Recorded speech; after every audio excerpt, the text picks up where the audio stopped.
আল্লাহ রাব্বুল আলামিন কালামুল্লাহ শরীফের ভিতরে খুবই চমৎকার করে আল্লাহ রাব্বুল আলামিন तमाम পৃথিবীর সমস্ত মানুষদেরকে আল্লাহ পাক সুন্দর করে চমৎকার করে আল্লাহ পাক বলছেন, ইয়া আইয়ুহান নাসু উবুদু রাব্বাকুমুল্লাযী খালাকাকুম ওয়াল্লাযীনা মিন ক্বাবলিকুম লাআল্লাকুম তাত্তাকুন। আল্লাহ রাব্বুল আলামিন বললেন, আমার বান্দারা, পৃথিবীর ভিতরে আমি আল্লাহ রাব্বুল আলামিন তোমাদেরকে অতি মায়া করে অতি সুন্দর করে আমি আল্লাহ পাক তৈরি করেছি। গোটা কুল কায়নাতের ভিতরে আমি আল্লাহ রাব্বুল আলামিন অসংখ্য অগণিত মাখলুক আমি আল্লাহ তৈরি করেছি, কিন্তু আমি আল্লাহ রাব্বুল আলামিন গোটা কুল কায়নাত বানাইতে যাইয়া আমি আল্লাহ রাব্বুল আলামিন মাত্র 6 দিন সময় ব্যবহার করেছি, কিন্তু কেবলমাত্র শুধুমাত্র আমি আল্লাহ রাব্বুল আলামিন মানুষ বানাইতে যাইয়া 10 মাস 10 দিন সময় ব্যবহার করেছি। আল্লাহ রাব্বুল আলামিন বললেন, এই গোটা কুল কায়নাত আসমান জমিন গ্রহ নক্ষত্র গাছপালা তরুণতা জীব জানোয়ার যা কিছু আল্লাহ রাব্বুল আলামিন তৈরি করেছেন, আল্লাহ রাব্বুল আলামিন মাত্র 6 দিনে সৃষ্টি করেছেন, কিন্তু কেবলমাত্র শুধুমাত্র আল্লাহ রাব্বুল আলামিন মানুষকে 10 মাস 10 দিন সময় লাগিয়ে তৈরি করলেন। কারণটা কি? আল্লাহ পাক বললেন, বান্দারে তোমাদেরকে বিবেক দিয়েছি, বুদ্ধি দিয়েছি, জ্ঞান দিয়েছি, এলেম দিয়েছি, প্রজ্ঞা দিয়েছি। আমি আল্লাহ রাব্বুল আলামিন তোমাদেরকে তৈরি করেছি আমার হুকুম আমি আল্লাহর ইবাদত করার জন্য, ঠিক না বেঠিক? আল্লাহ বললেন, দুনিয়ার মানুষেরা গোটা কুল কায়নাতের ভিতরে বাবা আদম শফিউল্লাহ থেকে শুরু করে ঈসা রুহুল্লাহ পর্যন্ত পৃথিবীর ভিতরে আমি আল্লাহ রাব্বুল আলামিন যত নারী আর পুরুষ তৈরি করেছি সকলকেই আমি আল্লাহ তৈরি করেছি, আর সকলেই আমি আল্লাহর ইবাদত করছে। সেই ধারাবাহিকতায় আমি আল্লাহ রাব্বুল আলামিন তোমাদেরকে তৈরি করেছি আমি আল্লাহর ইবাদত করার জন্য, ঠিক না বেঠিক? তাইলে শুধুমাত্র কেবলমাত্র ইবাদত হবে, শুধুমাত্র কেবলমাত্র ইবাদত হবে আল্লাহ তাআলা, ঠিক না বেঠিক? আমার ভাইয়েরা, আমাদের দেশের ভিতরে দেখা যায় আমাদের মুসলমানদের ভিতরে কিছু নামী দামি কিছু মুসলমান রয়েছে যারা আল্লাহকে বাদ দিয়ে গায়রুল্লাহর ইবাদত করে, পীরের পায়ে সেজদা দেয়, মাজারে সেজদা দেয়, দরগায় সেজদা দেয়, পীরের পায়ে তাজিমি সেজদা দেয়। এমন ভণ্ড মুসলমান বাংলাদেশে আছে না নাই? আল্লাহ রাব্বুল আলামিন বললেন, দুনিয়ার মানুষেরা কারো পায়ে সেজদা নয়, কারো ইবাদত নয়, শুধুমাত্র কেবলমাত্র আমি আল্লাহর পায়ে সেজদা দিতে হবে, আমি আল্লাহর ইবাদত করতে হবে। আল্লাহ পাক বলছেন, ফামান কানা ইয়ারজু লিকা রাব্বিহি ফালইআমাল আমালান সালিহান ওয়া লা ইউশরিক বিইবাদাতি রাব্বিহি আহাদা। আল্লাহ রাব্বুল আলামিন বললেন, গোলামেরা তোমরা যদি আল্লাহর তৈরি জান্নাতের ভিতরে যদি যেতে চাও, আল্লাহর তৈরি জান্নাতে যদি যেতে চাও, আল্লাহর মেহমানদারি যদি পেতে চাও, আল্লাহর ভালোবাসা যদি পেতে চাও, তাইলে শুধুমাত্র কেবলমাত্র এক আল্লাহর গোলামি করতে হবে। আল্লাহর ইবাদতের ভিতরে কাউকে শরীক করা যাবে না, ঠিক না বেঠিক? তাইলে ইবাদত হবে শুধুমাত্র কেবলমাত্র আল্লাহ তাআলার, পৃথিবীর কারো পায়ে সেজদা দেওয়া যাবে না, কারো গোলামি করা যাবে না, ঠিক না বেঠিক? আমার ভাইয়েরা, বাংলাদেশের ভিতরে দেখা যায় কিছু নামদারি লেবাসদারি আলেম থেকে শুরু করে কিছু দাড়ি টুপিওয়ালা মুসলমান থেকে শুরু করে অন্যের গোলামি করে, তাগুতের গোলামি করে, তাগুতের ইবাদত করে, তাগুতের কাছে মাথা নত করে, ইমান বিক্রি দেয়, ইমান বিক্রি করে দেয় টাকার মুহে পড়িয়া, টাকার গন্ধ পড়িয়া। এমন মুসলমান লেবাসদারি বাংলাদেশে আছে না নাই? আছে। এদেশের একজন বিখ্যাত নামি দামি একজন মন্ত্রী ছিলেন, নিজেকে বাঁচানোর জন্যে মাথার টুপিটা খুলে ফেললেন, পরনের জুব্বা খুলে ফেললেন, দাড়িগুলি চেষে ফেললেন। আপনারা কি দেখেন নাই? বাঁচার জন্য দাড়িটা পর্যন্ত কামিয়ে ফেলেছেন, ফেলে দিয়েছেন। আবার কিছুদিন আগে দেখলাম এদেশের একজন বিজ্ঞ একজন নেতা, নামি দামি নেতা, খুবই পরিচিত নেতা, নিজেকে বাঁচানোর জন্যে 80 রাকাত নফল নামাজ পড়ে, আছে না নাই? মক্কা শরীফ যায়া কাবা শরীফ তিলাপ করে এই কপাল ঠুয়ায় কাবা শরীফে যায়া কিছুদিন আগে দেখলাম ফেসবুকের ভিতরে দাঁড়িয়ে রাখছে আল্লাহর সন্তুষ্টির জন্য নাকি মাইক থেকে বাঁচার জন্য, মাইক থেকে বাঁচার জন্য। আল্লাহ রাব্বুল আলামিন বললেন, দুনিয়ার গোলামেরা, তোমরা নিজেকে দুনিয়ার মানুষের মাইক থেকে বাঁচার জন্য দাড়ি রাখলা, আবার তুমি নিজেকে বাঁচার জন্য দাড়িগুলি কামিয়ে ফেললা। আল্লাহ পাক বললেন, ইন্না বাতশা রাব্বিকা লাশাদীদ। আল্লাহ বলছেন, বান্দারে আমি ধরি না, দললে ছাড়ি না, আমি আল্লাহর ধরা বড় কঠিন ধরা, ঠিক না বেঠিক? আল্লাহর ধরা বড় কঠিন ধরা। আল্লাহ বলছেন, আমি যাকে ধরি পৃথিবীর কেউ তাকে বাঁচাতে পারে না, ঠিক না বেঠিক? তোমার ভারত কোনোদিন তোমাকে বাঁচাতে পারবে না, ঠিক না বেঠিক? এদেশের মানুষ আল্লাহর গোলামি বাদ দিয়ে পার্শ্ববর্তী দেশ কুলাঙ্গার ভারতের গোলামি করছে, ঠিক না বেঠিক? বিগত আমরা বছরগুলিতে দেখেছি এদেশের বাংলাদেশের মানুষগুলি, কিছু নেতা ভারতের কাছে মাথা নত করে ইমান বিক্রি করে দিয়েছে, দেশ বিক্রি করে দিয়েছে, সম্পদ বিক্রি করে দিয়েছে, ব্যাংকগুলি লুটপাট করে খেয়ে ফেলেছে, ঠিক না বেঠিক? এদেশের ব্যাংকগুলি উজাড় করে দিয়েছে, লক্ষ লক্ষ হাজার হাজার কোটি টাকা বিদেশে পাচার করেছে, ঠিক না বেঠিক? এটি কার টাকাগুলি খেলেন আপনারা? কার টাকাগুলি খেলেন?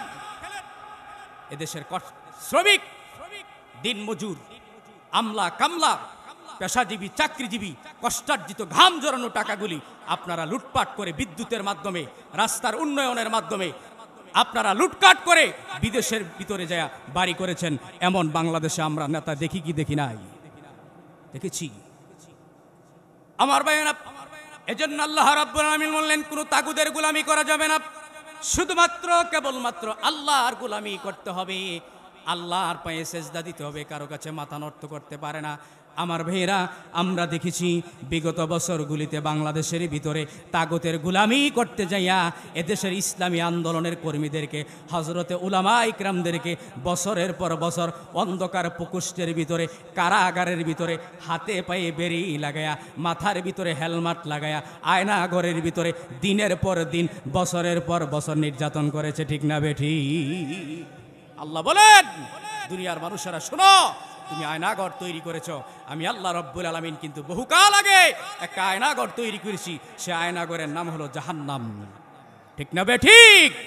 তোমার আয়নাঘরের চাইতে আমি আল্লাহর আয়নাঘরের পাওয়ার অনেক গুণ বেশি, ঠিক না বেঠিক?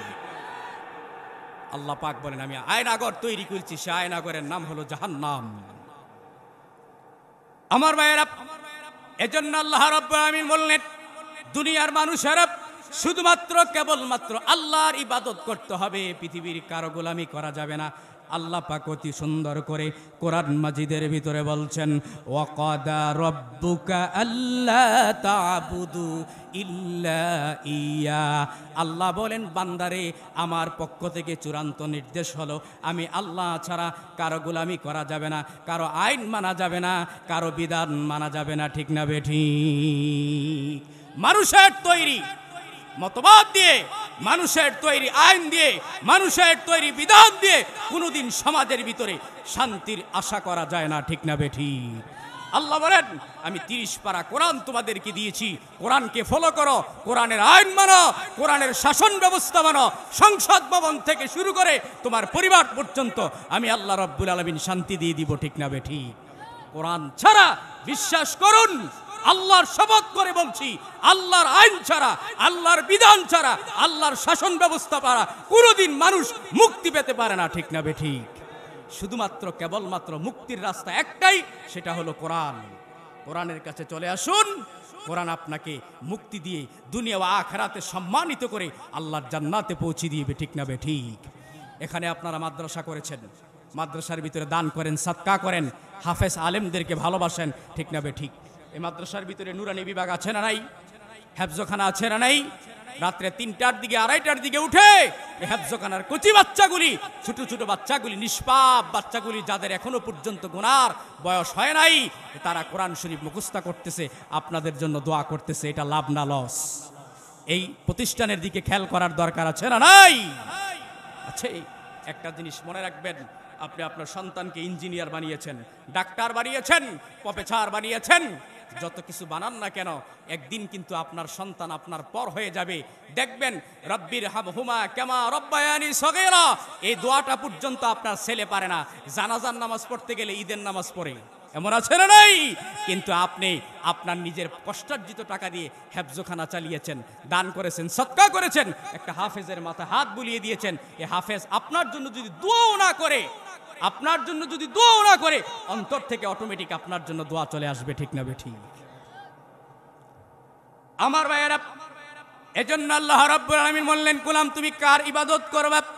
আল্লাহ রাব্বুল আলামিন সূরা নিসার ভিতরে আল্লাহ পাক অতি সুন্দর করে আল্লাহ পাক বলছেন, ইয়া আইয়ুহান নাসুত্তাকু রাব্বাকুমুল্লাযী খালাকাকুম মিন নাফসিন ওয়াহিদা ওয়া খালাকা মিনহা জাওজাহা ওয়া বাথা মিনহা রিজালান কাসীরা। আল্লাহ রাব্বুল আলামিন বললেন, কেমন আল্লাহর পায়ে সিজদা দিবে, কার আইন মানবা, কার বিধান মানবা, কার ইবাদত করবা? আমি আল্লাহ রাব্বুল আলামিন তোমাকে সৃষ্টি করেছি, তোমাদের পূর্বে যারা পৃথিবীর মধ্যে এসেছিল সকলকে আমি আল্লাহ রাব্বুল আলামিন তৈরি করেছি। আমি আল্লাহ রাব্বুল আলামিন দুইজন মানুষের মধ্য থেকে গোটা কুল কায়নাতের ভিতরে আমি আল্লাহ রাব্বুল আলামিন যত মাখলুক তৈরি করেছি সকলকে দুইজনের মধ্য থেকে তৈরি করেছি। একজনের নাম হলো আদম আলাইহিস সালাম, আরেকজনের নাম হলো হাওয়া আলাইহিস সালাম, ঠিক না বেঠিক? এই গোটা কুল কায়নাতের ভিতরে আল্লাহ রাব্বুল আলামিন যত মানুষ তৈরি করেছেন, কিয়ামতের পূর্বক্ষণ পর্যন্ত পৃথিবীতে যত মানুষ আসবে, এই মানুষগুলি সৃষ্টির মূল হচ্ছে দুইজন। কয়জন? একজনের নাম হলো হাওয়া আলাইহিস সালাম, আরেকজনের নাম হলো আদম আলাইহিস সালাম। আমার ভাইয়েরা, তাফসীর ইবনে কাসীরের মধ্যে এসেছে, আল্লামা আবুল ফিদে দামিশকি রাহমাতুল্লাহ আলাইহি তাফসীর ইবনে কাসীরের ভিতরে লিখেছেন, আল্লাহ পাক রব্বুল আলামিন প্রথম মানব তৈরি করলেন, নাম হলো হযরত আদম আলাইহিস সালাম। আল্লাহ পাক আদম আলাইহিস সালামকে তৈরি করার পরে জান্নাতের মধ্যে রেখে দিলেন। এবার আদম আলাইহিস সালাম জান্নাতের ভিতরে একাকী বসে আছে, তার মনটা বেশি ভালো না, একাকিত্ব জীবন। আল্লাহ রাব্বুল আলামিন হযরত আদম আলাইহিস সালামের বাম পায়ের পাঁজরের নরম হাড্ডি থেকে আল্লাহ রাব্বুল আলামিন একজন সুন্দরী তৈরি করেছেন, নাম হলো হযরত হাওয়া আলাইহিস সালাম। তাফসীরের কিতাবের ভিতরে পাওয়া যায় আল্লাহ রাব্বুল আলামিন গোটা সৃষ্টিজীবীর ভিতরে, কুল কায়নাতের ভিতরে চারজন মহিলাকে আল্লাহ পাক সবচাইতে বেশি সুন্দর করে বানিয়েছেন। সুবহানাল্লাহ! চারজন নারীকে আল্লাহ পাক অতি সুন্দর করে বানিয়েছেন। তাফসীরের কিতাবের ভিতরে এই চারজনকে বলা হয় বিশ্ব সুন্দরী। নামগুলি মনে রাখবেন। একজনের নাম হলো হযরত হাওয়া আলাইহিস সালামকে আল্লাহ পাক পৃথিবীর সবচেয়ে সুন্দর করে বানিয়েছেন। দুই নম্বর হলো হযরত ইব্রাহিম আলাইহিস সালামের স্ত্রী হযরত সাহারাকে আল্লাহ পাক গোটা কুল কায়নাতের ভিতরে সবচেয়ে সুন্দর করে বানিয়েছেন। তিন নম্বর হলো হযরত ঈসা আলাইহিস সালামের মা হযরত মরিয়ম আলাইহিস সালামকে আল্লাহ পাক গোটা কুল কায়নাতের ভিতরে সবচেয়ে সুন্দর করে বানিয়েছেন। তিন নম্বর হলো নবীজির আদরের দুলালি কলিজার টুকরা আল ফাতিমাতু বিদাআতাম মিন্নি, আল্লাহর হাবিব যার ব্যাপারে বলছেন ফাতেমা হচ্ছে আমার গায়ের একটা অংশ। তাফসীরের কিতাবগুলির ভিতরে পাওয়া যায় আল্লাহর হাবিব হযরতে ফাতেমাকে দেখলে দাঁড়িয়ে যেতেন। সুবহানাল্লাহ! দাঁড়িয়ে যেতেন। কারণটা কি? আল্লাহর হাবিবকে সাহাবীরা জিজ্ঞেস করলেন, ইয়া রাসূলুল্লাহ, আপনি ফাতেমাতুজ জোহরাকে দেখলে দাঁড়িয়ে যান, কারণটা কি? আল্লাহর হাবিব বলেন, সাহাবীরা, আমি যখন জান্নাতের ভিতরে গেলাম, জিবরাইল আলাইহিস সালাম যখন জান্নাতের ভিতরে আমাকে নিয়ে গেলেন, জান্নাতের গাছের ভিতরে আপেলের মতো দেখতে একটা ফল, এই ফলটা জিবরাইল না আমার হাতের ভিতরে দিলেন। এই ফলটা খাইলাম, সেই ফলটা খাওয়ার পরে আমি দুনিয়াতে আসলাম, খাদিজার সাথে আমার মিলন হলো, আর সে থেকে আল্লাহ পাক তৈরি করলেন হযরতে ফাতেমাকে। সুবহানাল্লাহ! তাহলে ফাতেমার তৈরি হয়েছে জান্নাতের ফলের নির্যাস থেকে। এজন্য পৃথিবীর ভিতরে চতুর্থ নাম্বার বিশ্ব সুন্দরীর নাম হলো নবীজির কলিজার টুকরা হযরতে মা ফাতেমাতুজ জোহরা। সুবহানাল্লাহ! আমার ভাইয়েরা, এজন্য আল্লাহ রাব্বুল আলামিন গোটা কুল কায়নাতের ভিতরে যত মানুষ আল্লাহ পাক তৈরি করেছেন সমস্ত মানুষের মূল হলো দুইজন। একজনের নাম হলো হযরতে আদম আলাইহিস সালাম, আরেকজনের নাম হলো হযরতে হাওয়া আলাইহিস সালাম। আল্লাহ পাক রব্বুল আলামিন আদম আলাইহিস সালামকে যখন তৈরি করলেন জান্নাতের ভিতরে, আদম আলাইহিস সালাম একাকী জীবন, তার মন ঠিকানা ভালো লাগে না। এই মুহূর্তে আল্লাহ রব্বুল আলামিন আদম আলাইহিস সালামের বাম পায়ের পাঁজর থেকে তৈরি করলেন হযরতে হাওয়া আলাইহিস সালামকে। হাওয়া আলাইহিস সালামকে তৈরি করার পরে এবার আল্লাহ পাক রব্বুল আলামিন আদম আলাইহিস সালামকে ডাক দিয়ে বলেন, আদম রে, তুমি জান্নাতের ভিতরে একটু ঘুরে দাঁড়াও। আদম আলাইহিস সালাম যখন জান্নাতের ভিতরে ঘুরতেছেন, হঠাৎ করে জান্নাতের রুমের ভিতরে তাকায়া দেখেন সুন্দরী একটা মহিলা দেখা যায়। সুবহানাল্লাহ বলেন। আদম আলাইহিস সালাম যখন জান্নাতের ভিতরে ঘোরা শুরু করলেন, এই মুহূর্তে আল্লাহ পাক বলেন, আদম জান্নাতের ভিতরে ঘুরো। আদম আলাইহিস সালাম যখন জান্নাতের ভিতরে ঘোরা শুরু করলেন, হঠাৎ করে তাকায়া দেখেন জান্নাতের এক কোণার ভিতরে কি সুন্দর মহিলা। আদম আলাইহিস সালাম দেখে পাগল হয়ে গেলেন। সুবহানাল্লাহ বলেন। আদম আলাইহিস সালামকে এত সুন্দরী মহিলা তো জান্নাতের ভিতরে কোনোদিন দেখলাম না, একটু দইরা দেখি। আল্লাহ বলেন, আদম রে, এত পাগল হইছো করে? পাগল হওয়ার কোনো দরকার নাই। তুমি যদি পাগল হয়ে যাও, পৃথিবীতে তোমার যারা সন্তান হবে তারাও পাগল হয়ে যাবে। পাগল হলে হবে না। আদম আলাইহিস সালামকে আল্লাহ কি করলে ধরন যাইব, এই নিয়মটা তাড়াতাড়ি কোন। সুবহানাল্লাহ বলেন। আমার ভাইয়েরা, এবার আল্লাহ রাব্বুল আলামিন আদম আলাইহিস সালামকে ডাক দিয়ে বলেন, আদম রে, তোমাকে কিছু শর্ত মানতে হবে। আল্লাহ পাক এই কথা যখন আদম আলাইহিস সালামকে বলে দিলেন, এবার আদম আলাইহিস সালাম বলেন, আল্লাহ কি শর্ত মানতে হবে তাড়াতাড়ি বলেন। আল্লাহ পাক বলেন, তোমাকে সাক্ষী বানাইতে হবে, কবুল পড়তে হবে, সাক্ষী লাগবে, এবং এই শর্তগুলি মাইনা মোহরনা আদায় করতে হবে। 3টা শর্ত। নাম্বার 1 কবুল বলতে হবে, নাম্বার 2 সাক্ষী লাগবে, নাম্বার 3 মোহরনা লাগবে। আল্লাহ পাক যখন এই কথাটা বললেন, আদম আলাইহিস সালাম বললেন, আল্লাহ গো, এই 3টার ভিতরে একটাও তো আমার কাছে নাই। আল্লাহ পাক বললেন, আদম আলাইহিস সালাম, এই 3টা আমি তোমাকে ব্যবস্থা করে দিব। আল্লাহ রাব্বুল আলামিন বললেন, আমি আল্লাহ রাব্বুল আলামিন আজকে তোমাদের বিবাহের জন্য সাক্ষী হয়ে গেলাম। আরেকটা সাক্ষী হলো জিবরাইল আলাইহিস সালাম। সুবহানাল্লাহ বলেন। আল্লাহ পাক সাক্ষী তৈরি করে দিলেন। আল্লাহ পাক বলেন, আমি সাক্ষী, জিবরাইল সাক্ষী। এবার আদম বলেন, আল্লাহ এবার মোহরনা পাবো কোথায়? এবার আল্লাহ পাক বলেন, পৃথিবীতে আমি একজন পয়গম্বর প্রেরণ করব, দুনিয়াতে যাবে, ইসলামের দাওয়াত দিবে, নাম হলো মুহাম্মাদুর রাসূলুল্লাহ।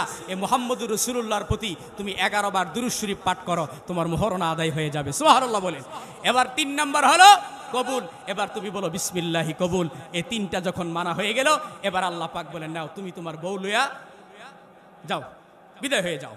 আদম আলাইহিস সালাম যখন জান্নাতের ভিতরে থাকা শুরু করে দিলেন, এবার আল্লাহ পাক বলেন, আদম রে, তুমি জান্নাতের ভিতরে আমি একটা গাছ তৈরি করেছি, তিলকা সাজারা, এই গাছটার কাছে যেও না। সূরা বাকারার ভিতরে এই ঘটনাগুলি বিস্তারিত আছে। আল্লাহ পাক আদম আলাইহিস সালামকে বলেন, আদম, আমি একটা গাছ তৈরি করেছি, নাম হলো গন্ধম।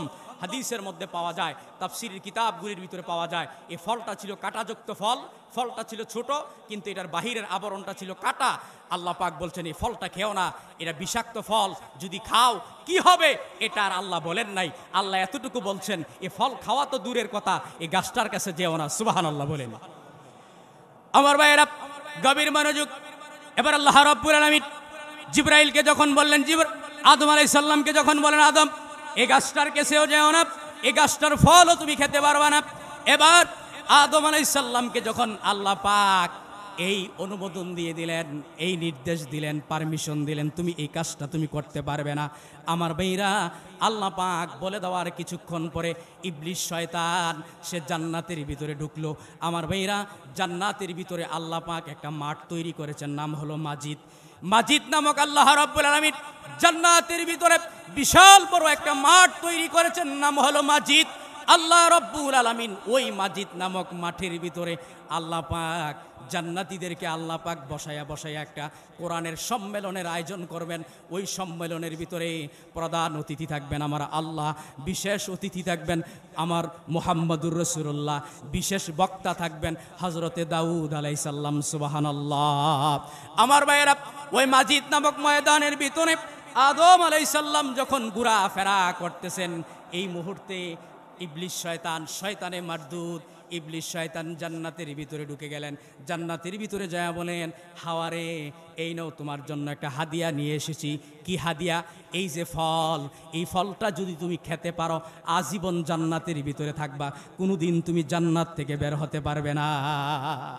ইবলিস শয়তান হাওয়াকে যখন বললেন, হাওয়া, এই গাছের ফলটা খাও, এই ফলটা খাইলে কোনোদিন তুমি জান্নাত থেকে বের হবে না, চিরজীবন থাকবে।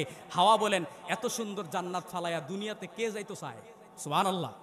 না, আমি এই জান্নাত ছেড়ে যাবে না, দাও, তাড়াতাড়ি দাও। তাফসীরের কিতাবের ভিতরে আসছে, ইবলিস শয়তান 2টা ফল দিলেন, নাও, একটা তোমাকে দিলাম, আরেকটা তোমার হাজবেন্ড আদম আলাইহিস সালামকে দিলাম। হাওয়া বলেন, আমি এই ফলটা আমার স্বামীর জন্য অপেক্ষা করে লাভ নাই, আমারটা আমি খাইয়ালাই, আমারটা আমি খাইয়ালাই। আমার ভাইয়েরা, এবার ইবলিস শয়তান যখন এই ফলটা দুইটা ফল দিলেন, হাওয়া আলাইহিস সালাম বললেন, কিছু কিছু ক্ষেত্রে দেখবেন আমাদের দেশের নারীরা, আমাদের ঘরের বউয়েরা দেখবেন একটু লুবি হয় বেশি, ঠিক না বে ঠিক? আমার ভাইয়েরা, হাওয়া আলাইহিস সালাম লুবে পড়ে এই ফলটা যখন খেয়ে ফেললেন, তাফসীরের কিতাবের ভিতরে পাওয়া যায় হাওয়া আলাইহিস সালাম যখন এই ফলটা খাইলেন, জান্নাতের ভিতরে আল্লাহ পাক হাওয়া আলাইহিস সালামের গায়ের ভিতরে যে পোশাকটা দিয়েছিলেন সেই পোশাকটা অটোমেটিকভাবে খুলে পড়ে গেল। আমার ভাইয়েরা, যেই গাছের ফলটা খাইলেন ওই গাছের পাতাগুলি ছিল একটু বড় বড়। হাওয়া আলাইহিস সালাম এই গাছ থেকে দুইটা পাতা বেরে লজ্জাস্থান রাখলেন সামনে এবং পিছনে। খাওয়ার পরে হযরত আদম আলাইহিস সালাম যখন জান্নাতের ভিতরে ঢুকলেন, জান্নাতের ভিতরে ঢুকার পরে হাওয়া আলাইহিস সালামের এই অবস্থা দেখে আদম আলাইহিস সালাম ডাক দিয়ে বলেন, হাওয়ারে তোমার কি হলো? হাওয়া বলেন, কিছুক্ষণ আগে একটা লোক এসে এই ফলটা দিয়া গেছে।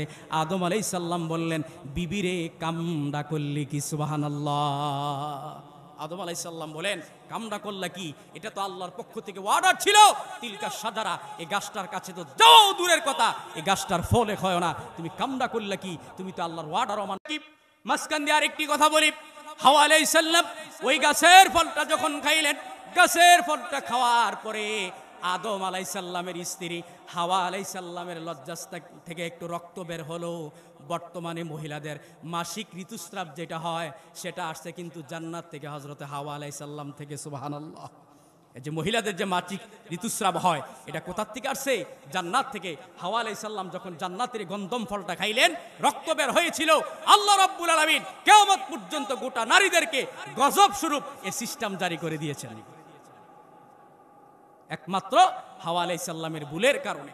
আমার ভাইয়েরা, এবার আদম আলাইহিস সালামকে আল্লাহ রাব্বুল আলামিন ডাক দিয়ে বললেন, আদম তুমি জান্নাতে থাকার কোনো তোমার অধিকার নাই, তুমি জান্নাত থেকে বের হয়ে যাও। আল্লাহ রাব্বুল আলামিন যখন এই পারমিশন দিলেন, হযরতে আদম আলাইহিস সালাম বললেন, আল্লাহ পাক আমাকে পারমিশন দিয়েছে, জান্নাতে থাকা আমার কোনো অধিকার নাই, জান্নাত থেকে বের হয়ে যাব। এবার আদম আলাইহিস সালাম আল্লাহকে ডাক দিয়ে বলেন, আল্লাহ আমি জান্নাত থেকে খালি হাতে যাব না, আমি তিনটা জিনিস আপনার কাছে চাই। সুবহানাল্লাহ বলেন। আল্লাহ রাব্বুল আলামিন বললেন আদম আলাইহিস সালাম, আদম তুমি কোন তিনটা জিনিস চাও? আদম আলাইহিস সালাম আল্লাহ রাব্বুল আলামিনকে ডাক দিয়ে বললেন, এক নম্বরে আমি আপনার কাছে ধর্ম চাই, পৃথিবীর ভিতরে আমার সন্তানদের ভিতরে বিভিন্ন ধর্মে বিভক্ত হবে, আমি আপনার কাছে এক নম্বরে ধর্ম চাই। দুই নম্বরে আপনার কাছে এলেম চাই, জ্ঞান চাই। তিন নম্বরে আমি আপনার কাছে হেলেম চাই, অর্থাৎ এক্সট্রা যেটাকে বিবেক বুদ্ধি বলে, এই তিনটা জিনিস চাই।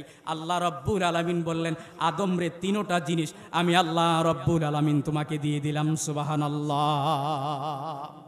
এজন্য আল্লাহ রাব্বুল আলামিন বললেন, তামাম কুল কায়নাতের ভিতরে কিয়ামত পর্যন্ত যত মানুষ পৃথিবীর ভিতরে আসবে, সকল মানুষগুলি আমি আল্লাহ রাব্বুল আলামিন দুইজন মানুষের মধ্য থেকে তৈরি করেছি।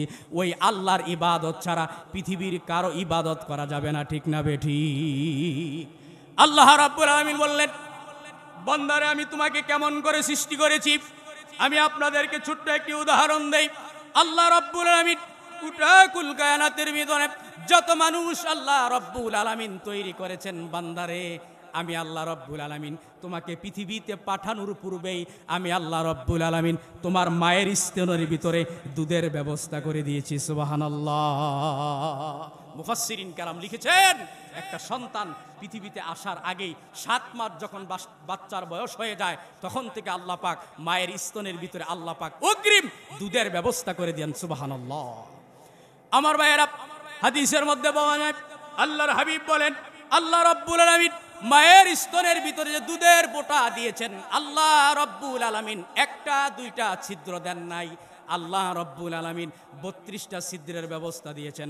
বান্দা তুমি কচি মানুষ, ছোট্ট বাচ্চা, দুধ যখন চোষা মারবা একটা যখন ছিদ্র দিব গলার ভিতরে আটকিয়ে মরার সম্ভাবনা আছে। এজন্য আমি আল্লাহ রাব্বুল আলামিন একটা নয় দুইটা নয় তোমার মায়ের স্তনের ভিতরে 32টা ছিদ্র দিয়েছি। সুবহানাল্লাহ। কিন্তু মায়ের স্তনের ভিতরে আল্লাহ রাব্বুল আলামিন যে দুধের ব্যবস্থা করে দিয়েছেন, ঠান্ডাও নয় গরমও নয়, কুমকুম এমন একটা দুধের ব্যবস্থা করে দিয়েছেন, তুমি যদি বেশি ঠান্ডা দিয়ে যাই তোমার নিউমোনিয়া চলে আসবে, বেশি গরম করে দিলে তোমার গলার চামড়া গোস্ত উঠে যাবে, এজন্য গরমও দেই নাই, ঠান্ডাও দেই নাই, কুমকুম দিছি, নিরাপদ দিয়েছি, খাইলে তোমার শরীরের ভিতরে ভিটামিন হবে। সুবহানাল্লাহ।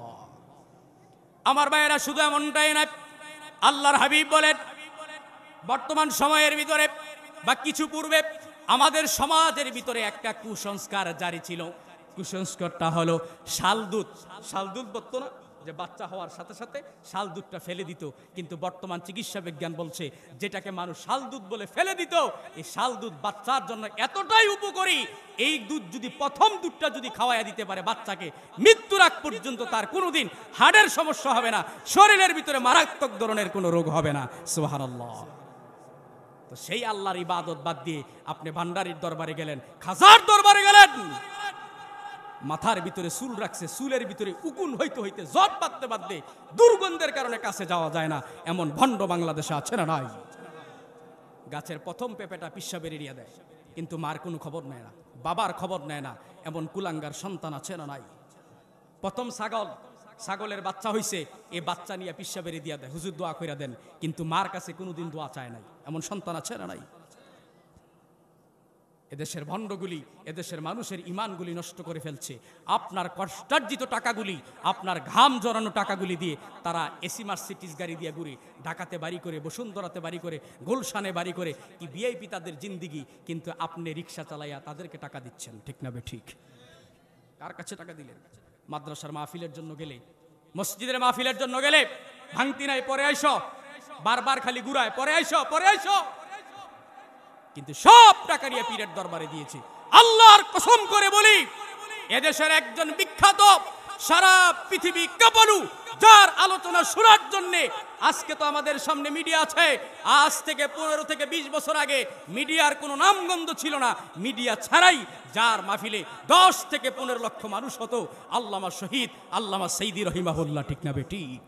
সে আল্লামা সাইদি বলেছিলেন, আল্লাহর শপথ করে বলি, কোন জীবিত পীর, কোন মৃত পীর মানুষের ভাগ্যের পরিবর্তন করতে পারে না, পারে না। ঠিক না বেটি? কার দরবারে দৌড়াইলেন? আপনার ঈমান নষ্ট করে দিয়েছেন। এজন্য এই মাহফিল থেকে তিক্ত শপথ গ্রহণ করতে হবে, কোনোদিন আর কোন ভণ্ডের দরবারে যাব না। আমি পীরদের বিরুদ্ধে বলছি না, এদেশে হক্কানি পীর আছে না নাই? কিন্তু হক্কানি পীরের চেয়ে ভণ্ডদের পীর বেশি। ঠিক না বে ঠিক? এই ভণ্ড পীরগুলি ইসলামী আন্দোলনের বিরোধী, ইসলামী আন্দোলনের কর্মীদের বিরোধী। ঠিক না বে ঠিক? আপনারা দেখেছেন এদেশের মাজার পূজারী ভণ্ড ভেদাতি একজন বক্তা নামের তক্তা বলেছে, যে ব্যক্তি মিজানুর রহমান আজহারির মাথাটা কেটে এনে দিতে পারে তাকে 10 লক্ষ উপহার দেওয়া হবে। নাউজুবিল্লাহ বলেন। আরে বোকা, তোর মাথার ভিতরে তো কোনো গোবর জ্ঞান নাই, এলেম নাই। মিজানুর রহমান আজহারির মাথা 10 লক্ষ কেন? তুই যদি এতই জ্ঞানবান হতি, এতই বুদ্ধিমান হতি, তুই বললি হইলে কয়েক কোটি টাকা দিব। 10 লাখ টাকা কম হইছে না ওইটা মিজানুর রহমান আজহারির তুলনায়? কৈশোদ কইতিস 1 কোটি দেন, 2 কোটি দেন। ঠিক না বে ঠিক? মিজানুর রহমান আজহারির মাথা এত সস্তা নয়, 10 লক্ষ টাকার বিনিময়ে হয়ে যাবে। তোমার মতো ভণ্ড ভেদাতি মাজার পূজারী মিজানুর রহমান জুতা টানার যোগ্যতা নাই। ঠিক না বে ঠিক? নাই। আল্লাহ রাব্বুল আলামিন তাকে কত মেধা দিয়েছেন, কত যোগ্যতা দিয়েছেন, যার মাহফিলের ভিতরে আপনারা দেখেছেন বাংলাদেশের ভিতরে কয়েকটি তাফসির মাহফিলের ভিতরে মিজানুর রহমান আজহারি তাফসির করেছেন, যার মাহফিলের ভিতরে লক্ষ লক্ষ যুবকের সমাগম হয়। আমার ভাইয়েরা, যুবকরা যার জন্য পাগল। ঠিক না বেঠি? কত পাগল! ইসলামের বিশাল বড় উপকার হচ্ছে, আর এদিক দিয়ে এক দলের মাথা নষ্ট হয়ে গেছে। ঠিক না বেঠি? মিজানুর রহমান আজহারি বলছিলেন, এক দল খাইছে আর এক দল আইতাছে। এই কথাটা এক দলের গায়ের ভিতরে মাখাইছেন। ঠিক না বেঠি? তিনি তো কাউকে ইঙ্গিত করে বলেন নাই, আমিও কাউকে ইঙ্গিত করে বলছি না, আল্লাহর রাস্তায় কেউ ভুল মনে করবেন না। একজন দায়ী হিসাবে তিনি বলেছেন। আল্লাহ রাব্বুল আলামিন আমার ভাই ডক্টর মিজানুর রহমান আজহারিকে গোটা বিশ্বের জন্য কবুল করুক, বলেন আমিন। এটা তো আমাদের জন্য নিয়ামত, আমাদের কুমিল্লার সন্তান। আপনাদেরকে দাওয়াত দিচ্ছি, আগামী 25শে ফেব্রুয়ারি কুমিল্লা ঈদগাহ ময়দানে মিজানুর রহমান আজহারি আসবেন। দলবদ্ধভাবে, দল মত নির্বিশেষে সকলেই যাবেন ইনশাআল্লাহ, বলেন। মিজানুর রহমান আজহারী কোন আওয়ামী লীগের সম্পদ নয়, বিএনপির সম্পদ নয়, জামাত ইসলামের সম্পদ নয়, জাতীয় পার্টির সম্পদ নয়। মিজানুর রহমান আজহারী গোটা মুসলিম মিল্লাতের সম্পদ। ঠিক না বেঠিক? কারো সম্পদ নয়, সকলের সম্পদ। এই মিজানুর রহমান আজহারী কাফের, ইহুদি, খ্রিস্টান, তাদের মাথা নষ্ট হয়ে গেছে। মুসলমানদের একজন ইসলামী স্কলারের মাহফিলের ভিতরে এত লোক কেমনে হয়? সবগুলি কোরআনের আকর্ষণ। ঠিক না বেঠিক? তারা মনে করেছিল এক আল্লামাকে পৃথিবী থেকে বিদায় করে দেওয়ার পরে কোরআনের দাঁত বন্ধ হয়ে যাবে। আল্লাহ রাব্বুল আলামিন ঘরে ঘরে আল্লামা সাইদি তৈরি করে দিয়েছেন। ঠিক না বেঠিক? এত সোজা নয়। এই মাদ্রাসাগুলি হলো কোরআনের ফুল, কোরআনের পাখি তৈরি করার কারিগর। ঠিক না বেঠিক? এখান থেকে আল্লামা মামুনুল হক তৈরি হবে, এখান থেকে ছোট্ট পিচ্ছি রফিকুল ইসলাম মাদানী তৈরি হবে, এখান থেকে মুফতি আমির হামজা তৈরি হবে, এখান থেকে ডক্টর মিজানুর রহমান আজহারী তৈরি হবে। ঠিক না বেঠিক? এখান থেকে তৈরি হবে, এখান থেকে তাদের মতো যুগ শ্রেষ্ঠ আলেম তৈরি হবে। এগুলির ভিতরে নেক নজর রাখার দরকার আছে না নাই? আমার ভাইয়েরা, এরপরে আল্লাহ রাব্বুল আলামিন বললেন, দুনিয়ার মানুষেরা শোনো, আমি আল্লাহ রাব্বুল আলামিন দুইজন মানুষের মধ্য থেকে গোটা কুল কায়নাতের ভিতরে আমি আল্লাহ রাব্বুল আলামিন অসংখ্য অগণিত মানুষ আমি আল্লাহ তৈরি করে দিয়েছি। আল্লাহ রাব্বুল আলামিন সূরা হুজুরাতের ভিতরে খুবই চমৎকার করে আল্লাহ পাক বলছেন, ইয়া আইয়ুহাল্লাযীনা ইন্না খলাকনাকুম মিন যাকারিন ওয়া উনসা وجعلناكم شعوبا وقبائل لتعارفوا। আল্লাহ রাব্বুল আলামিন বললেন, দুনিয়ার মানুষেরা শোনো, আমি আল্লাহ রাব্বুল আলামিন আদম আর হাওয়া আলাইহিস সালামের মধ্য থেকে গোটা কুল কায়নাতের ভিতরে অসংখ্য অগণিত মানব আমি আল্লাহ তৈরি করেছি। কেন তৈরি করেছি? যেন একে অপরের প্রতি তোমাদের ভালোবাসা তৈরি হয়। বংশ বিস্তার করেছি, একে অপরের বিপদ আপদে যেন তোমরা ঝাঁপিয়ে পড়তে পারো, সামাজিক কাজ করতে পারো, দাওয়াতি কাজ করতে পারো। এজন্য আমি আল্লাহ রাব্বুল আলামিন গোটা কুল কায়নাতের ভিতরে মানুষের ভান্ডার তৈরি করে দিয়েছি। সুবহানাল্লাহ। আল্লাহ রাব্বুল আলামিন কোরআন মাজিদের ভিতরে বলছেন, ওয়া আন্নাহু খালাকাজ যাওজাইন আমি আল্লাহ রাব্বুল আলামিন গোটা কুল কায়নাতের ভিতরে 18,000 মাখলুকাত তৈরি করেছি। পৃথিবীর ভিতরে প্রত্যেকটা মাখলুক আমি আল্লাহ জোড়ায় জোড়ায় স্বামী স্ত্রী হিসাবে তৈরি করে দিয়েছি। সুবহানাল্লাহ। সব আল্লাহ পাক তৈরি করে দিয়েছেন। এজন্য সে আল্লাহর ইবাদত করার দরকার আছে না নাই? আল্লাহর হাবিব বলেন, আমার উম্মতেরা শোনো, আল্লাহর বান্দা যদি ঘুমিয়ে পড়ে, আল্লাহ রাব্বুল আলামিন সমস্ত মানুষের জন্য, পাহারাদের জন্য আল্লাহ রাব্বুল আলামিন দুইজন ফেরেশতা নিযুক্ত করে রেখেছেন। আল্লাহ রাব্বুল আলামিন, সাহাবীরা বললেন, কিলামান ইয়া রাসূলুল্লাহ ইয়া হাবিবাল্লাহ, আল্লাহ পাক রব্বুল আলামিন দুইজন ফেরেশতা কেন তৈরি করলেন? আল্লাহ পাক বলেন, আল্লাহর হাবিব বলেন, উম্মত রে, সাহাবীরা রে, তোমরা যখন ঘুমিয়ে পড়বে, হাদিসের মধ্যে পাওয়া যায় একটা মানুষ যখন ঘুমিয়ে পড়ে তার রুহের 3 ভাগ চলে যায়, 2 ভাগ থাকে। এ মানুষগুলি হাত পা গুলি নাড়ায়, বাকি 3 ভাগ রুহ চলে যায়। আল্লাহর হাবিব বলেন, একটা মানুষ যখন ঘুমিয়ে পড়ে, এ মানুষটা ঘুমিয়ে পড়ার পরে তার নাকের ভিতরে পোকা ঢোকার সম্ভাবনা আছে না নাই? কানের ছিদ্র দিয়ে পোকা ঢোকার সম্ভাবনা আছে। এজন্য আমি আল্লাহ রাব্বুল আলামিন আমার বান্দাদেরকে পাহারা দেওয়ার জন্য 2জন ফেরেশতা দারওয়ান হিসাবে তৈরি করে দিয়েছি। সুবহানাল্লাহ। আমার আল্লাহ কত মহান! আল্লাহর হাবিব বলেন, উম্মত, তুমি সকালে নাস্তা নিয়ে বসেছ, হঠাৎ করে তুমি আটার রুটি খাইছো, তোমার গলার ভিতরে আটকিয়ে গেছে। ওই মুহূর্তে যদি আমি আল্লাহ স্বচ্ছ টিউবওয়েলের পানি ব্যবস্থা করে না দিতাম, তুমি গলায় আটকিয়ে মরে যাইতা। ঠিক না বে ঠিক? কিন্তু আমি আল্লাহ রাব্বুল আলামিন পানির ব্যবস্থা করে দিলাম, সূর্যের ব্যবস্থা করে দিলাম, চন্দ্রের ব্যবস্থা করে দিলাম, পুকুরের ভিতরে মাছের ব্যবস্থা করে দিলাম। এগুলি নিয়ে চিন্তা করো, আমি আল্লাহ রাব্বুল আলামিন কত বড় মেহেরবান। এগুলি চিন্তা করলে তো ইবাদত করার কথা কোন ঠিক না বে ঠিক? ঈমান বৃদ্ধি পাওয়া। এবার আসুন, আল্লাহ রাব্বুল আলামিন বললেন, এজন্য ইবাদত করতে হবে আল্লাহ। আল্লাহ রাব্বুল আলামিন সূরাতুল ফুরকানের ভিতরে বলছেন, ওয়া ইবাদুর রহমানিল্লাযীনা يمشون على الأرض هونا وإذا خاطبهم الجاهلون قالوا سلاما আল্লাহ রাব্বুল আলামিন বললেন, রহমানের বান্দা তো তারাই যে মানুষগুলি আল্লাহর ইবাদত করবে, আল্লাহর আইন মানবে, আল্লাহর বিধান মানবে, সকালে ফজরের নামাজ পড়ার জন্য লাত্তি দিয়ে কম্বল আর ল্যাবগুলি সরাইয়া অজু বানাইয়া আল্লাহর ঘর মসজিদের ভিতরে সেজদা দিবে, ঠিক না বেঠিক? এটা আল্লাহর প্রিয় বান্দার গুণ। এরপর আল্লাহ পাক বলছেন কি, ইয়ামশুনা, আল্লাহ পাক বলছেন ইবাদুর রহমানিল্লাযিনা ইয়ামশুনা আলাল আরদ। আল্লাহ পাকের প্রিয় বান্দা তো তারা যারা জমিনের ভিতরে চলাফেরা করবে কিন্তু অহংকার করবে না, ঠিক না বেঠিক? অহংকার করার কারণে আমাদের আপা বুবু চিরজীবনের জন্য কট খাইছে, ঠিক না বেঠিক? একমাত্র অহংকার তার মসনদকে ধ্বংস করে দিয়েছে, ঠিক না বেঠিক? অহংকার। আল্লাহ বলছেন আমি কোনো অহংকারী মানুষকে পছন্দ করি না। ডানে বামের মানুষগুলি বলেছিল, ম্যাডাম এটা এইভাবে কইরেন না, আলেমদের উপরে নির্যাতন কইরেন না, আলেমদেরকে ডান্ডা বেরি পড়ায়েন না, আলেমদেরকে ডাকাত বানায়েন না। আল্লামা সাইদির কোনো অপরাধ ছিল না, কিন্তু আল্লামা সাইদিকে তারা রাজাকার বানিয়েছে, চোর বানিয়েছে, গুন্ডা বানিয়েছে, ঠিক না বেঠিক? গুন্ডা বানিয়ে অন্ধকার প্রকোষ্ঠের ভিতরে 1টি বছর 2টি বছর নয় 13টি বছর দিনের পর দিন তাকে কষ্ট দিয়ে ইনজেকশনের মাধ্যমে দুনিয়া থেকে বিদায় করে দিয়েছে। এ জাতি একদিন প্রতিশোধ নিবে, ঠিক না বেঠিক?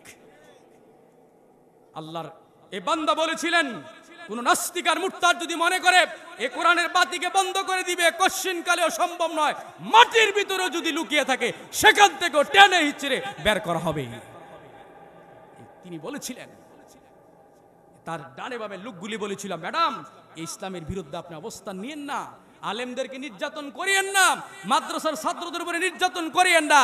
কিন্তু অহংকারের কারণে সে কারো কথা শুনে নাই, এজন্য আল্লাহ রাব্বুল আলামিন সহ্য করতে পারেন নাই। তাকে বাংলাদেশ তো দূরের কথা, নিজের জন্মস্থান তো দূরের কথা, থাকার দুপুরের খাবারটাও খাওয়ার অধিকার আল্লাহ দেন নাই, ঠিক না বেঠিক? শুধুমাত্র অহংকার মানুষকে ধ্বংস করে দেয়। এজন্য কোনোভাবেই কোনোভাবেই অহংকার করা যাবে না। অহংকার হলো আল্লাহ পাকের গায়ের একটা সম্মানিত চাদর, অহংকার করা যাবে না। আমাদের কিছু আলেমদের ভিতরে অহংকার, হাত যদি কেউ মিলাতে যায় শুধুমাত্র আঙ্গুলটা বাইর করে দেখালি এমনি এমনি এমনি, মানে উনি অনেক বড় আল্লাহর ওলি, অনেক বড় হুজুর হয়ে গেছে গা, ঠিক না বেঠিক? আর তুই তো আলেম নামের জালেম, ঠিক না বেঠিক? অনেক আলেমরও দেখছি হাতটা মিলাইতে যায় খালি আঙ্গুলটার কিন্তু বের করে দেয়, মানে কি হয়ে গেছে উনি? অহংকার। আলেমের ভিতরে অহংকার, ইমামের ভিতরে অহংকার, মসজিদের সভাপতি কেশিয়ার সেক্রেটারির ভিতরে অহংকার আছে না নাই? এর জন্য ছেড়ে দেন, অহংকার একদিন আপনাকে ধূলিসাৎ করে দিবে। আল্লাহ পাক বলছেন, ইন্নাল্লাহা লা ইউহিব্বু কুল্লা মুখতালিন ফাকুর। আমি আল্লাহ কোন অহংকারী বান্দাকে পছন্দ করি না, ভালোবাসি না।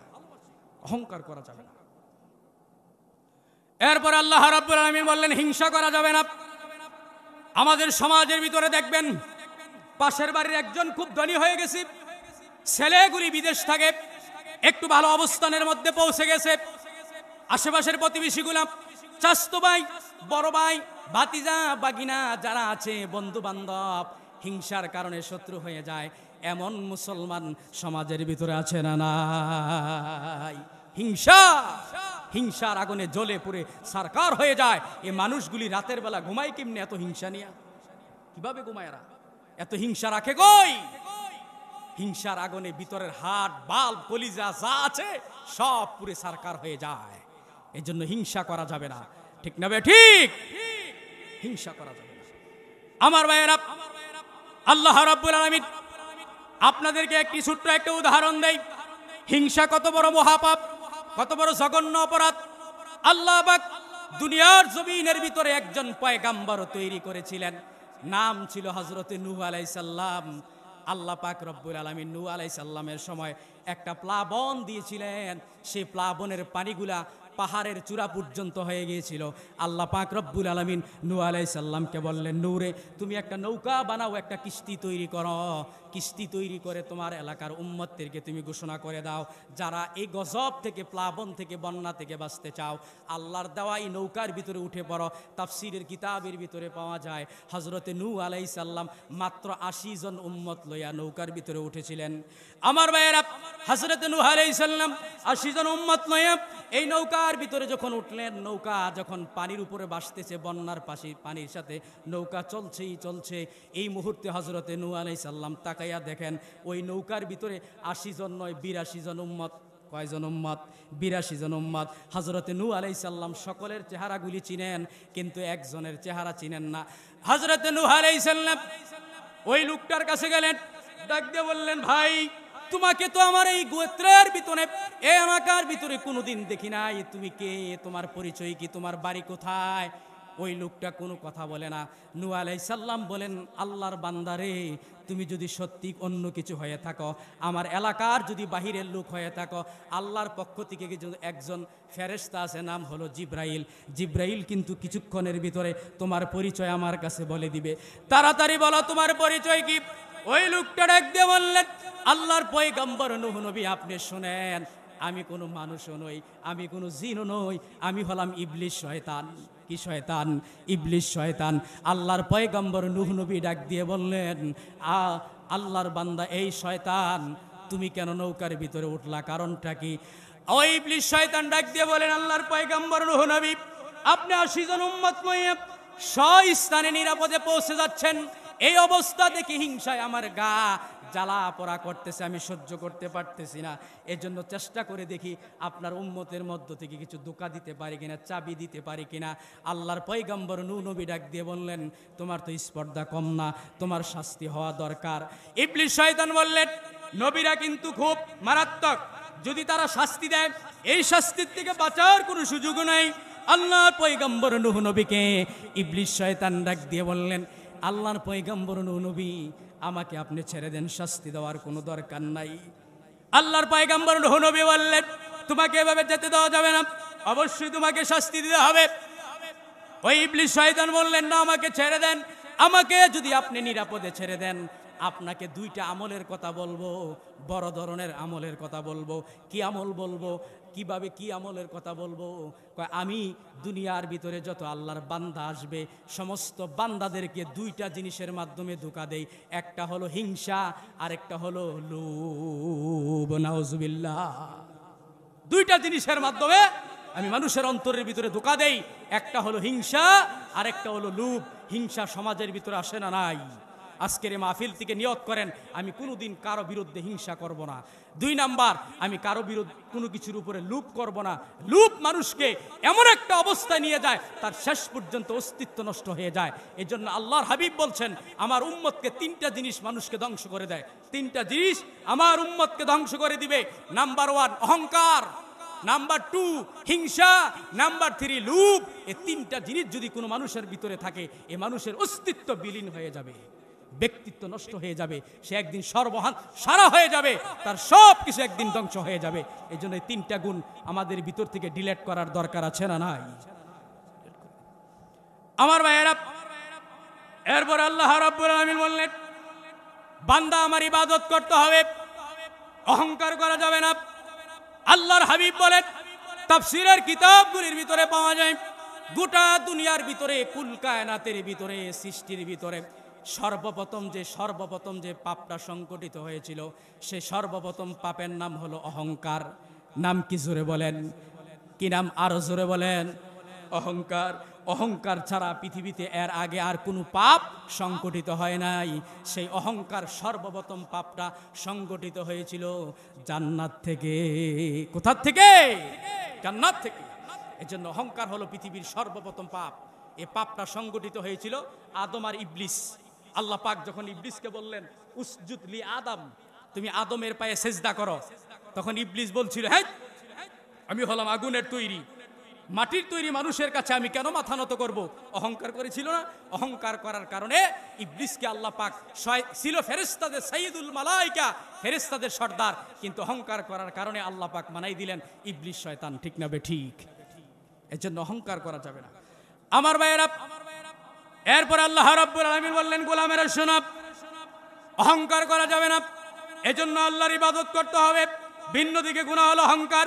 পৃথিবীর ভিতরে জগৎ বিখ্যাত একজন কাফের ছিলেন, আল্লাহ বিরোধী ছিলেন, নবী বিরোধী ছিলেন, নাম ছিল ফেরাউন। ফেরাউন অহংকার করার কারণে আল্লাহ রব্বুল আলামিন ফেরাউনকে ধ্বংস করে দিয়েছেন, হামানকে ধ্বংস করে দিয়েছেন, কারুনকে ধ্বংস করে দিয়েছেন অহংকার করার কারণে। এজন্য অহংকার করা যাবে না। এরপরে আল্লাহ রব্বুল আলামিন বললেন, ওয়া ইযা খাতাবাহুমুল জাহিলুনা ক্বালু সালামা। এরপর আল্লাহ পাক বলছেন, দুনিয়ার মানুষেরা, আল্লাহর যদি প্রিয় বান্দা হতে চাও, আল্লাহর জান্নাতে যদি যেতে চাও, তুমি কি করবে? যারা মূর্খ মানুষ, সমাজের ভিতরে যারা মূর্খ মানুষ, এদের সাথে তর্কে জড়াইবে না। এমন আছে না নাই? দোকানে বসে আছেন, চায়ের দোকানে, হঠাৎ করে মাসালা, মাঝখান দিয়ে একটা কথা বলি, আপনাদের ভালো লাগতেছে, চলে যাবেন, থাকবেন তো ইনশাআল্লাহ? আর বেশি সময় নয়, মাত্র 20 মিনিট। আর কেউ উঠাউঠি করবেন না, কিছুক্ষণ বসেন, মুনাজাত হয়ে যাবে।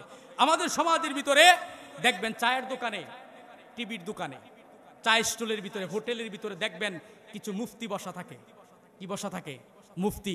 কিন্তু ভালো করে কায়দাও পড়তে পারে না, কোরআন শরীফ পড়তে পারে না। এমন মুফতি আছে না নাই? ফতুয়া দেয় অমুক কিতাবের হাদিস, কিন্তু কিতাব কোনোদিন দেখছে না। এটা এমন আছে না নাই? অমুক কিতাবের হাদিস, অমুক কোরআনের আয়াত, কিন্তু জানে না কিছু গোড়ার ডিম। ঠিক না বেঠিক? আল্লাহ বলছেন, ওয়াইদা খাতাবাহুমুল জাহিলুনা ক্বালু সালামা। ইসলামের ব্যাপারে, হাদিসের ব্যাপারে, মাসলা মাসাইলের ব্যাপারে কোনো মূর্খ পণ্ডিত যদি তোমাদের সাথে তর্ক করে, এদের কাছ থেকে সালাম দিয়ে, আসসালামু আলাইকুম ভাই, ঝগড়া করার, তর্ক করার সময় এখন আমার নাই, আমি যাইগা, আসসালামু আলাইকুম। এটা কিসের কাজ? বুদ্ধিমানের কাজ। কিসের কাজ? বুদ্ধিমানের কাজ। তর্কে মানুষের ভিতরে ফিতনা ছড়িয়ে যায়, তর্ক করা যাবে না। এরপর আল্লাহ রাব্বুল আলামিন বললেন, বান্দা তুমি যদি জান্নাতের ভিতরে যেতে চাও, আল্লাহর তৈরি যদি জান্নাতের ভিতরে যেতে চাও, আল্লাহর যদি প্রিয় বান্দা হতে চাও, আল্লাহর যদি দিদার পেতে চাও, নবীর যদি সুপারিশ পেয়ে পেয়ে যদি তুমি জান্নাতের ভিতরে ঢুকতে চাও, এরপরে যে আমলটা করতে হবে আল্লাহ পাক বলছেন, ওয়াল্লাযীনা ইয়াবিতুনা লিরাব্বিহিম সুজদাও ওয়া কিয়ামা। রাতের মানুষগুলি যখন ঘুমিয়ে পড়ে, দরজা জানলা যখন বন্ধ হয়ে যায়, পাখিগুলি যখন আপন নিরে চলে যায়, দুনিয়ার মানুষের দরজা জানলাগুলি যখন বন্ধ হয়ে যায়, রাত্র যখন 2টা 2:30 হয়ে যায়, তাহাজ্জুদের মুসল্লার ভিতরে দাঁড়িয়ে যাও, তাহাজ্জুদের নামাজ পড়িয়া, 2 রাকাত নামাজ পড়িয়া তোমার জীবনের সকল সমস্যাগুলি আল্লাহর কাছে কেঁদে কেঁদে বলো। আল্লাহ রব্বুল আলামিন 2 রাকাত তাহাজ্জুদের সেজদার কারণে, বদলতে আল্লাহ পাক তোমার সকল অভাবগুলি, পেরেশানাগুলি দূর করে দিবেন। সুবহানাল্লাহ। আপনাকে একজন কষ্ট দিয়েছেন, আপনাকে আঘাত করেছেন, আপনাকে অন্যায়ভাবে আপনার উপরে জুলুম করেছে, নির্যাতন করেছে, পৃথিবীর কোন চেয়ারম্যান, মেম্বার, এমপি, মন্ত্রীর কাছে আপনি বিচার পান নাই। গভীর রাতে তাহাজ্জুদের মুসাল্লার ভিতরে আল্লাহর কাছে কেঁদে কেঁদে বলুন, আল্লাহ গো, পৃথিবীর কেউ আমাকে বিচার করতে পারে নাই, কারো কাছে আমি ন্যায় বিচার পাই নাই। আল্লাহ গভীর রাতে তাহাজ্জুদের মুসাল্লার ভিতরে বসে বসে আমি তোমার কাছে বিচার দিলাম, তুমি আল্লাহ ফয়সালা করে দিও। ঠিক না বেঠিক? আল্লাহর ফয়সালা বড় ফয়সালা, আল্লাহর ফয়সালা বড় ফয়সালা। পৃথিবীর সর্দার মাতবতগুলি টাকার বিনিময়ে বিচার উল্টাই দেয়, কিন্তু আল্লাহর কাছে এটা নাই। ঠিক না বেঠিক? পৃথিবীর ভিতরে, সমাজের ভিতরে এমন সর্দার মাতবর আছে না নাই? যেদিকে সন্তান বেশি, একজনের ফাঁসফোলা, লাডির শক্তি বেশি, মেম্বার চেয়ারম্যান চিন্তা করে দেখছে বিচারটা তারই রায় দিয়া দেই।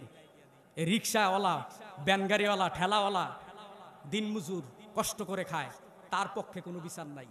বিচার হলো বুইয়াবাড়ি, সরকারবাড়ি, চৌধুরী বাড়ি, হের পক্ষে। এমন বাটপার ভণ্ড বিচারক আছে না নাই? সমাজের মানুষগুলি সবচাইতে বড় ক্রিমিনাল, এরা জাতির দুশ্মন, সমাজের দুশ্মন। এদেরকে সামাজিকভাবে বয়কট করার দরকার আছে না নাই? বিভিন্ন বিচারের ভিতরে যাইয়া 1 কাপ চায়ের কারণে 500 টাকা নোট, কি কসকুচ্চা, একবারে টাটকা নতুন নোট, এমনি টোক্কা দিলে টাস টাস করে বাজে, এই টাকার গন্ধে বিচার আরেক দিকে নিয়ে দেয়। এমন সর্দার আছে না নাই? এজন্য আল্লাহ রাব্বুল আলামিন বললেন, বান্দা তুমি কারো কাছে বিচার পাও নাই, পৃথিবীর কোন মানুষ তোমাকে বিচার করে নাই। তোমার টাকা নাই, সম্পদ নাই, অর্থ নাই, লাঠির শক্তি নাই। এজন্য আল্লাহ পাক বলছেন, গভীর রাতে সেজদা দাও।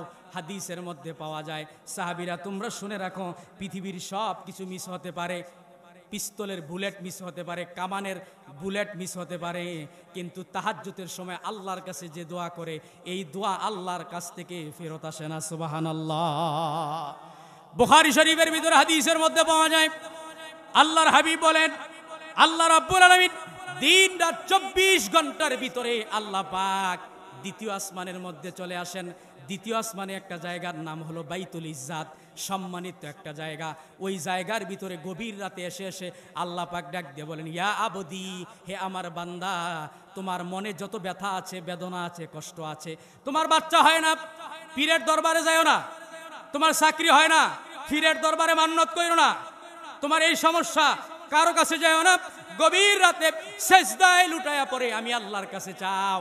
আল্লাহ পাক বলছেন, সীমাহুম ফি বুজুহিহিম মিন আসারিস সুজুদ। বান্দা তুমি যখন সেজদার মাধ্যমে আমি আল্লাহর কাছে চাও, আমি আল্লাহ রব্বুল আলামিন তোমার সব কথাগুলি মনোযোগ সহকারে শুনে শুনে আমি আল্লাহ তোমাকে মাফ করে দে। সুবহানাল্লাহ। এজন্য গভীর রাতে তাহাজ্জুদের মুসাল্লায় দাঁড়িয়ে যাবেন। হাদিসের মধ্যে পাওয়া যায়, আল্লাহর হাবিব বলছেন, পৃথিবীর ভিতরে যত রকমের সেজদা আছে সবচাইতে নাম্বার 1 পাওয়ারফুল সেজদার নাম হলো তাহাজ্জুদের সেজদা। সুবহানাল্লাহ। এজন্য গভীর রাত্রে আপনার যখন ঘুম ভেঙে যাবে, রাত্রে 2টা 2:30টার দিকে যখন ঘুম ভেঙে যাবে, ঘুম ভেঙে গেলে আমরা ফেসবুক নিয়ে ব্যস্ত থাকি, আছে না নাই? ইউটিউব নিয়ে ব্যস্ত থাকি না? আপনি ফেসবুক আর ইউটিউব নিয়ে ব্যস্ত না থাকে সুবহানাল্লাহ, আলহামদুলিল্লাহ, আল্লাহু আকবার, লা ইলাহা ইল্লাল্লাহ, লা হাওলা ওয়ালা কুওয়াতা ইল্লা বিল্লাহিল আলিয়্যিল আযীম, এই অর্থগুলি, এই তাসবিহগুলি, এই দোয়াগুলি পড়ে তাহাজ্জুদ নামাজ পড়ে আল্লাহর কাছে দোয়া করেন। আল্লাহ পাক আপনার সকল অভাব, সকল পেরেশানি, সকল হতাশা দূর করে দিবেন। তাহাজ্জুদ নামাজ পড়তে রাজি আছেন তো ইনশাআল্লাহ? ইনশাআল্লাহ রাজি আছেন? অনেকে বলবো, হুজুর ফরজ নামাজ দুহরি না, আসরের খবর নাই, জোহরের খবর নাই, মাগরিবের খবর নাই, কিচ্ছুর খবর নাই। ছোট্ট একটি আপনাদেরকে একটি কোরআন হাদিস না একটা গল্প বলছি। 11 যাইবেন, আমরা দুইজনে পিছে থাকতাম, এরপরে সেক্রেটারির ফোলারে ডাক দিয়ে কয়, ও বিপ্লব, নাম কি? সেক্রেটারির ফুতের নাম কি? বিপ্লব। বিপ্লব ভাই কই যান? ওই তো সামনে যাই হুজুর। কায়েন না, আমরা 3 জনে মিল্লা আসরের নামাজটা মসজিদে জামাতে পড়ি। বিপ্লবে ডাক দিয়ে, হুজুর কাপড়টা ভালো না। কিটা ভালো না? কুমিল্লার, আমি তো কুমিল্লার মানুষ, আপনারা বুঝেন তো কথা, কাপড়টা ভালো না।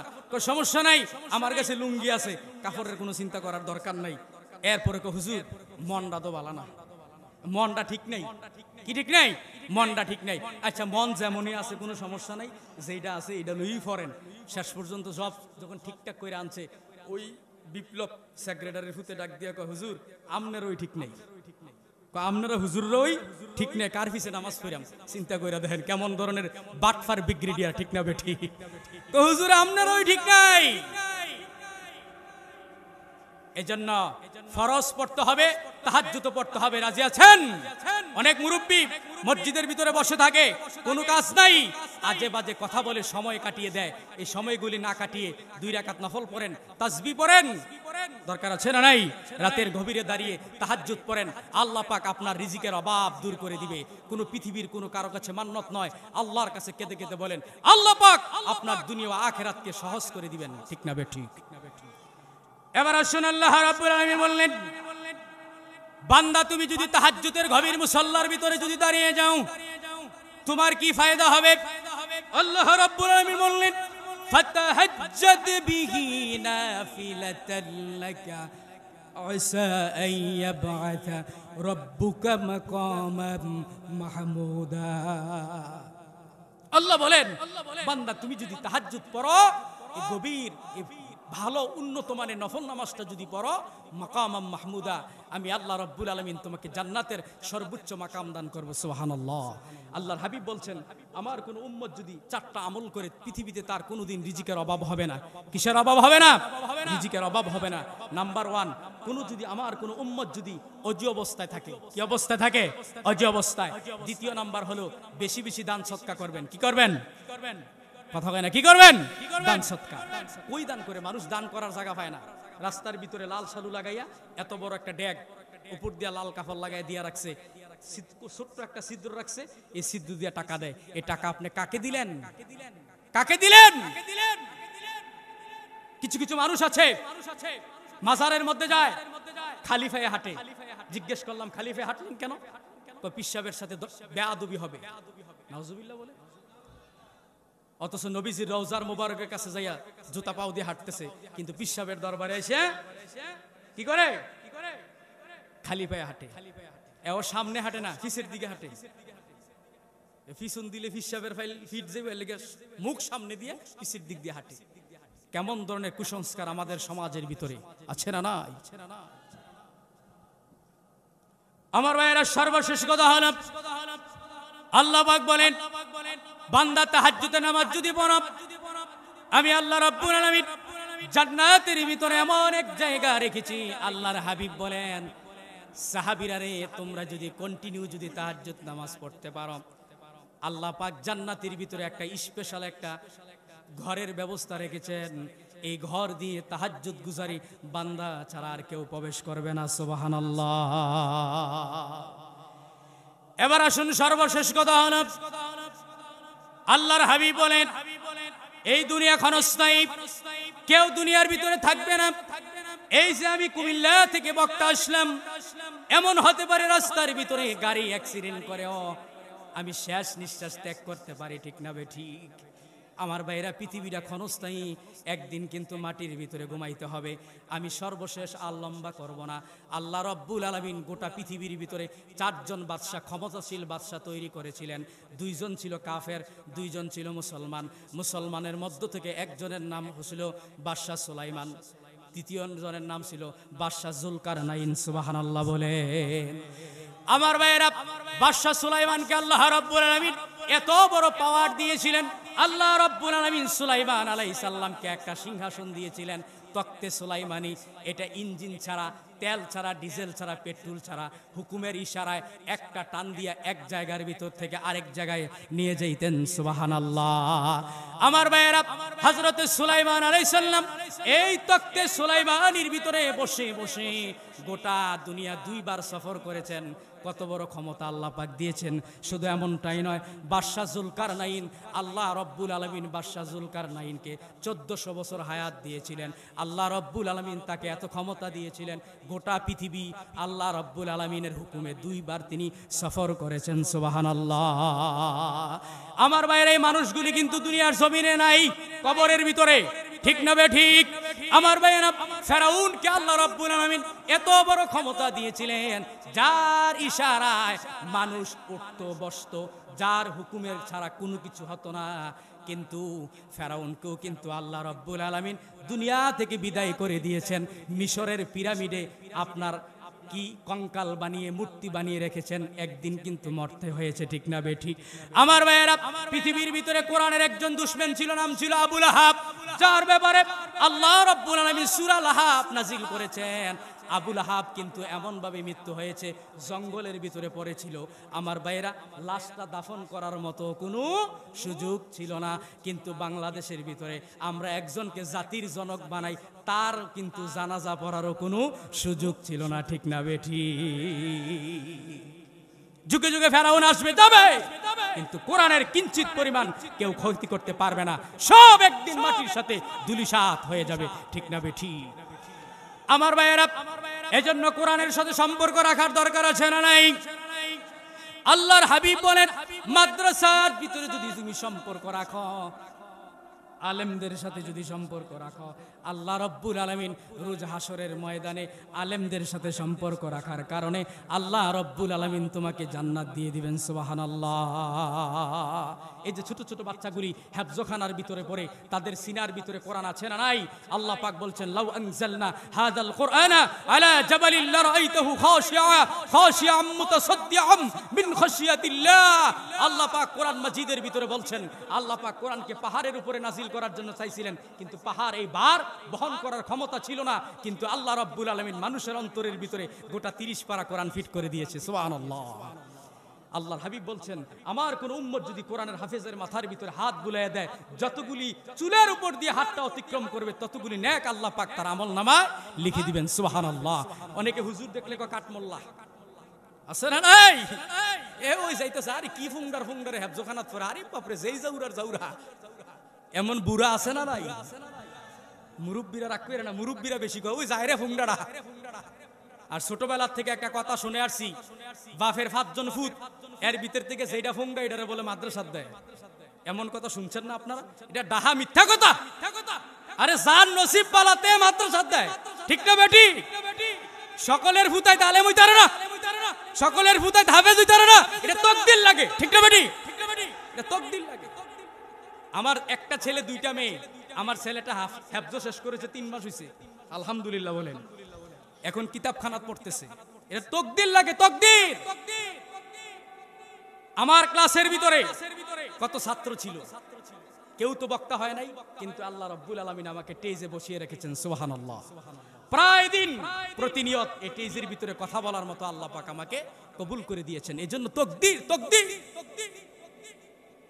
আমার ভাইয়েরা, সর্বশেষ কথা হলো,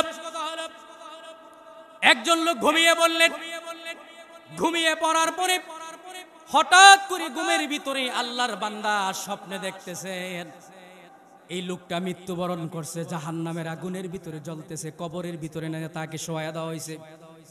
এই লোকটার ডানে এবং বামে কবর থেকে শুয়া দেখতেছেন, কবরের চারদিকে ছোট্ট ছোট্ট গর্ত দেখা যায়, এই গর্তগুলির ভিতর দিয়ে আপনার আগুন বের হচ্ছে।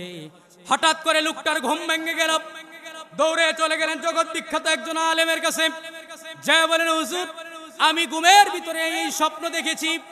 ওই হুজুর ডাক দিয়ে বলেন, আল্লাহর বান্দা, আপনি কয়েকজন মাদ্রাসার ছাত্রদেরকে দাওয়াত দিয়া খাওয়ান, আল্লাহ রব্বুল আলামিন এই খাওয়ানের বিনিময়ে আল্লাহ রব্বুল আলামিন আপনাকে জাহান্নাম থেকে রক্ষা করে দিবেন, সুবহানাল্লাহ। এজন্য মাদ্রাসার সাথে সম্পর্ক রাখার দরকার আছে না নাই?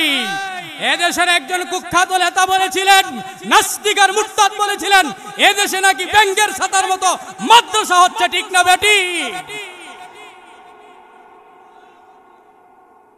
এজন্য বাবাজিরা, আমাদেরকে গভীর সজাগ থাকতে হবে। যারা মসজিদ, মাদ্রাসা, আলেম, উলামা ইসলামী আন্দোলনের বিরোধিতা করে আমরা বহুবার ছাড় দিয়েছি, আর ছাড় দেওয়া হবে না, ঠিক না বেটি? কোরআন হাদিস প্রমাণ করে যে জালিম আর স্বৈরাচার একবার পতন হয়ে যায়, দ্বিতীয়বার আর কোনোদিন ক্ষমতা আসতে পারে না, ঠিক না বেটি? তোমরা ক্ষমতার বস্তুতে বসে কোরআনের বিরুদ্ধে আইন পাশ করবে, এদেশের ইসলামী আন্দোলনের নেতা কর্মীরা মেনে নিতে পারে না, পারে না। এজন্য কোরআনের সাথে থাকতে হবে, ইসলামের সাথে থাকতে হবে, আলেমদের সাথে থাকতে হবে, মসজিদ মাদ্রাসার সাথে থাকতে হবে। যিনি আপনাকে সম্মান দিবেন তিনি কে?